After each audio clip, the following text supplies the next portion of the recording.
Full ಹರಗ್ಬಿಟ್ಟಿದ್ದೀನಿ. ಇನ್ನು ಏನಂದರೆ fall ಹಾಕಬೇಕು. ಫಾಲ್ ಹಾಕಿ ಜಿಗ್ಜಾಗ್ ಮಾಡಿ ಇಟ್ಬಿಡ್ತೀನಿ. ಬೆಳಗ್ಗೆ ಸಾವಿದೆ, ಸಾವಿಗೆ ಹೋಗಬೇಕು ಆಯಿತಾ. ಅದಕ್ಕೋಸ್ಕರ ಎಲ್ಲ ಐರನ್ ಮಾಡಿ ಇಟ್ಬಿಟ್ರೆ ಅಲ್ಲಿಂದ ಬಂದು ನಾನು ಹೋಗಿ ತಲುಪಿಸ್ಬಿಟ್ಟು ಬರ್ತೀನಿ. ಅವ್ರು ಬ್ರಾಹ್ಮಿಣ್ಸ್ ಆಯಿತಾ, ಮನೆಗೆ ಬರೋ ನಾನೇ ಹೋಗಿಸ್ಕೊಂಡು ಬರೋದು, ನಾನೇ ಹೋಗಿ ಕೊಟ್ಟು ಬರೋದು ಮಾಡ್ತೀನಿ. ಸಿಕ್ಕಾಪಟ್ಟೆ ಸ್ಟ್ರೈನ್ ಆಗಿದೆ. ಈಗ ಒಂದು ಸ್ವಲ್ಪ ನುಗ್ಗೆ ಸೊಪ್ಪಿನ ಪಲ್ಯ ಮಾಡ್ಕೊಂಡು ತಿಂತೀನಿ. ನನಗೇನು ಊಟ ಏನೂ ಮಾಡೋಕ್ಕೆ ಹೋಗ್ತಾಯಿಲ್ಲ. ಅಮ್ಮನ ಮನೇಲಿ ಫಿಶ್ ಫ್ರೈ ಮಾಡಿದಾರಂತೆ, ಅದಕ್ಕೆ ಅದ್ರ ಜೊತೆಗೆ ನನಗೆ ಸ್ವಲ್ಪ ಸೈಡ್ಸಿಗೆ ನುಗ್ಗೆ ಸೊಪ್ಪು ಮೊಟ್ಟೆ ಹಾಕಿ ಪಲ್ಯ ಮಾಡ್ಕೊತಾ ಇದ್ದೀನಿ. ಸಿಂಚುಗೆ ರವೆ ದೋಸೆ ಇಟ್ಟು ಕಲಸಿಟ್ಟಿದ್ದೆ, ಮಾಡ್ಕೊಂಡು ತಿಂತಿದ್ದಾಳೆ. ಬೆಳಗ್ಗೆದು ಗೊಜ್ಜಿತ್ತು, ಅವಳು ಓದ್ಕೊತ ಊಟ ಮಾಡ್ತಾಯಿದ್ದಾಳೆ. ಹಾಗಾಗಿ ಫ್ರೆಂಡ್ಸ್, ಹಾಗೆಯೇ ಗ್ಯಾಸ್ ಹಾಗೆ ಮನೆಗೆ ಹೊಸ ಸ್ಟವ್ ಕೂಡ ಬಂತಲ್ವ, ಅದ್ರ ಬಗ್ಗೆ ನಾನು ನಿಮಗೆ ಏನೇ ವಿಡಿಯೋ ಅಂದರೆ ವಿಚಾರಣೆ ತಿಳಿಸಿಲ್ಲ. ಯಾವ ಕಂಪ್ನಿದು, ಎಷ್ಟಾಯಿತು, ಹಾಗೆ ಹೇಗಿದೆ ಅಂದ್ಬಿಟ್ಟು ತುಂಬ ದಿನ ಆದಮೇಲೆ ಅದನ್ನು ಶೇರ್ ಮಾಡ್ತಾಯಿದ್ದೀನಿ. ಅನ್ಬಾಕ್ಸ್ ವಿಡಿಯೋ ನಾನು ಮಾಡಿಟ್ಕೊಂಡಿದ್ದೆ. ನನಗೆ ಸ್ವಲ್ಪ ಟೈಮ್ ಇಲ್ದಿದ್ದ ಕಾರಣ, ಜೊತೆಗೆ ಮರ್ತುಬಿಟ್ಟಿದ್ದೆ ಈ ವಿಡಿಯೋ ಒಂದು ಮಾಡಿದ್ದೀನಿ ಅಂದ್ಬಿಟ್ಟು. ಹಾಗಾಗಿ ಸ್ವಲ್ಪ ಲೇಟಾಗಿ ಅಪ್ಲೋಡ್ ಮಾಡ್ತಾಯಿದ್ದೀನಿ. ಹಾಗೆ ನೋಡ್ಕೊಂಡು ಬನ್ನಿ ಯಾವ ಸ್ಟವ್ ತೊಗೊಂಡು ಬಂದಿದ್ದೀನಿ, ಹಾಗೆ ಎಷ್ಟಾಯಿತು ಅಂತ ಅಂದ್ಬಿಟ್ಟು. ಹಾಗೆ ನಿಮಗೆ ಸ್ಟವ್ ಇಷ್ಟ ಆಯಿತೋ, ಹಾಗೆ ಇಷ್ಟು ದುಡ್ಡು ಜಾಸ್ತಿ ಆಯಿತು ಅಥವಾ ಕಮ್ಮಿ ಆಯಿತು ಅಂತೆಲ್ಲ ತಿಳಿಸಿ ನನಗೆ.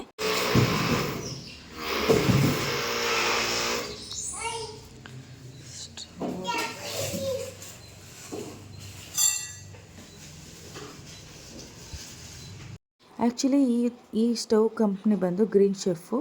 ನಾನು ತುಂಬ ಜನದ್ದು ರಿವ್ಯೂಸ್ನ ಕೇಳಿನೇ ತೊಗೊಂಡೆ, ಜೊತೆಗೆ ಅಮೆಝಾನಲ್ಲಿ ರಿವ್ಯೂಸ್ ಎಲ್ಲನೂ ನೋಡಿ ಬುಕ್ ಮಾಡಿ ತೊಗೊಂಡಿರೋದು. ನಿಮಗೂ ಇಷ್ಟ ಆಯಿತಾ ಇದ್ರದ್ದು ಕಂಪ್ನಿ? ಹಾಗೇ ಗ್ರೀನ್ ಶೆಫ್ ಇದು ಕಣಪ್ಪ ಕಂಪ್ನಿ. ಅದು ಆನ್ ಮಾಡೋದು, ಆಫ್ ಮಾಡೋದು ಆಫ್ ಮಾಡು, ಸುಮ್ಮನೆ ಇರೋದು, ಹೆಂಗಿತ್ತಂಗಿಡು.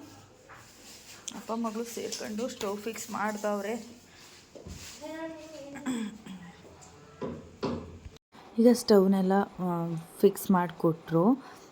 ನಾನು ಫಸ್ಟಿಗೆ ಸ್ಟವ್ನೆಲ್ಲ ಒರೆಸ್ಕೊತಾ ಇದ್ದೀನಿ, ಗಂಜಲ, ಹುಣಸೆಹಣ್ಣು, ನೀರೆಲ್ಲನೂ ಹಾಕಿ. ನಮ್ಮ ಕಡೆ ಏನೇ ವಸ್ತು ತಂದರೂ ನಮ್ಮ ಮನೇಲಿ ಮಾತ್ರ ಫಸ್ಟಿಗೆ ಪೂಜೆ ಮಾಡಿಬಿಡ್ತೀವಿ ಆ ವಸ್ತುಗೆ. ಈ ಥರ ಎಲೆಕ್ಟ್ರಿಕಲ್ ವಸ್ತು ಆಗಿರ್ಬೋದು, ಇದೆಲ್ಲ ಸ್ವಲ್ಪ ಏನಂತಂದರೆ ಇವಕ್ಕೆಲ್ಲ ಸ್ವಲ್ಪ ಶಾಂತಿ ಸಿಗಬೇಕು ಅಂತಾರೆ ನಮ್ಮ ಮನೇಲೆಲ್ಲ. ಹಂಗಾಗಿ ನಿಂಬೆಹಣ್ಣೆಲ್ಲ ಕುಯ್ದು ಮೊದಲಿಗೆ ಪೂಜೆ ಮಾಡಿ ಆಮೇಲೆ ಸ್ಟವ್ನ ಹಚ್ಬಿಡ್ತೀನಿ. ಇದು ನಮ್ಮ ಮನೆಗೆ ತಂದಿರೋ 2ನೇ ಸ್ಟವ್ ಆಯಿತಾ.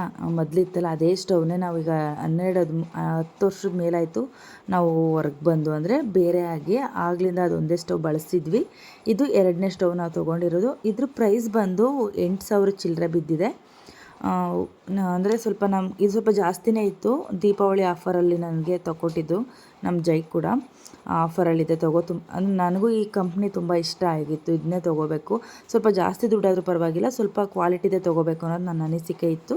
ಹಾಗಾಗಿ ಇದನ್ನು ತೊಗೊಂಡೆ. ಯಾರಿಗೆಲ್ಲ ಇಷ್ಟ ಆಯಿತು ಈ ಕಂಪ್ನಿ ಅಂತ ಅಂದ್ಬಿಟ್ಟು ನೀವು ಕಾಮೆಂಟ್ ಮಾಡಿ ತಿಳಿಸಿ ಆಯಿತಾ. ಹಾಗೆಯೇ ಇದು ಆಟೋಮೆಟಿಕ್ ಅಂತ ಅಂದ್ಕೊಂಡಿದ್ದೆ, ಆದರೆ ಆಟೋಮೆಟಿಕ್ ಅಲ್ಲ. ಆಟೋಮೆಟಿಕ್ ಆದರೆ ಕೆಲವೊಂದು ಸಲ ಪ್ರಾಬ್ಲಮ್ ಆಗ್ತಾ ಇರುತ್ತೆ ಅಂತಾರೆ. ಸದ್ಯ ನನಗಿದು ಮಾಮೂಲಿಯದೇ ಬಂದಿರೋದು, ಏನು ತೊಂದರೆ ಇಲ್ಲ. ಆದರೆ ಇದ್ರ ಡಿಸೈನ್ ವೈಸ್ ತುಂಬಾ ಇಷ್ಟ ಆಯಿತು, ಚೆಂದ ಕಾಣಿಸ್ತಾ ಇತ್ತು. ನನಗಂತೂ ಸಖತ್ ಇಷ್ಟ ಆಯಿತು. ಈ ಸ್ಟವ್ ತುಂಬ ದೊಡ್ಡದಾಗಿದೆ, ನಿಮ್ಗೆ ಸ್ವಲ್ಪ ಕಮ್ಮಿಯಾಗಿ ಕಾಣಿಸ್ತಾ ಇರ್ಬೋದು, ತುಂಬ ದೊಡ್ಡದಾಗಿದೆ ಸ್ಟವ್ ಕೂಡ. ಹಾಗೆ ಬ್ಲೌಸ್ಗಳೆಲ್ಲ ಸ್ಟಿಚ್ ಮಾಡಿದ್ದೆ ಅಲ್ವಾ, ನಂಗೆ ಸ್ವಲ್ಪ ಕೆಲಸ ನೀವೇ ನೋಡ್ತಿದ್ದೀರ, ಪಾತ್ರೆ ಎಲ್ಲ ಬಿದ್ದಿದೆ, ಬಟ್ಟೆ ಹೊಲಿತ ಕೆಲಸನೇ ಮಾಡಿರಲಿಲ್ಲ. ಹಾಗಾಗಿ ದೇವರಾಜು ನಾನು ಐರನ್ ಮಾಡಿಕೊಡ್ತೀನಿ, ಅಡುಗೆ ಮತ್ತು ಕೆಲಸ ಮಾಡ್ಕೊಬಿಡು ಅಂತ ಐರನ್ ಮಾಡಿಕೊಡ್ತಿದ್ದಾರೆ. ಅವಾಗವಾಗ ಮಾಡ್ತಾರೆ, ಯಾವಾಗಲೂ ಅಲ್ಲ. ಈ ಥರ ನನಗೂ ಕೆಲಸ ಇದ್ದು ಅವ್ರು ಫ್ರೀಯಾಗಿರ್ತಾರೆ ಅಲ್ವಾ, ಆ ಟೈಮಲ್ಲಿ ನಾನು ಬ್ಲೌಸೆಲ್ಲ ಸ್ಟಿಚ್ ಮಾಡಿದರೆ ಅದನ್ನೆಲ್ಲ ಐರನ್ ಮಾಡಿಡೋದು, ಉಕ್ಸ್ ಹಾಕ್ಕೊಡೋದು, ಈ ಥರ ನನಗೆ ಸಣ್ಣ ಪುಟ್ಟ ಹೆಲ್ಪ್ನ ಮಾಡಿಕೊಡ್ತಾರೆ. ಇಬ್ಬರು ಅವ್ರ ಕಷ್ಟಕ್ಕೆ ನಾನು ಹಾಕ್ತೀನಿ, ನನ್ನ ಕಷ್ಟಕ್ಕೆ ಅವ್ರು ಹಾಕ್ತಾರೆ. ಹಾಗೆ ನಮ್ಮಲ್ಲಿ ಯಾವುದೇ ರೀತಿ ಮುಚ್ಚುಮರೆ ಇಲ್ಲ.